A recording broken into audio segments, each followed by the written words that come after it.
আসসালামু আলাইকুম, সবাই কেমন আছেন? আলহামদুলিল্লাহ, আমরা সবাই ভালো আছি।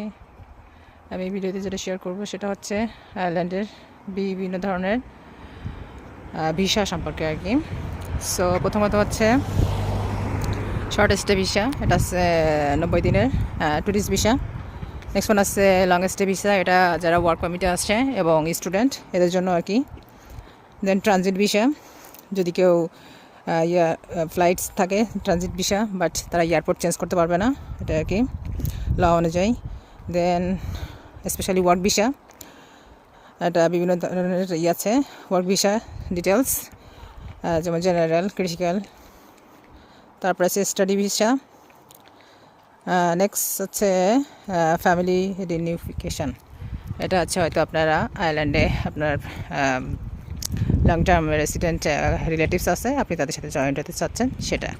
আরও কয়েক ধরনের আছে, আমি এটা ডিসকাস করলাম না এখানে, আপনারা হয়তো ইমিগ্রেশন ওয়েবসাইটে চেক করতে পারেন। আর কারো কোনো প্রশ্ন থাকলে অবশ্যই জানাবেন। ভালো থাকবেন, আল্লাহ হাফেজ, আসসালামু আলাইকুম।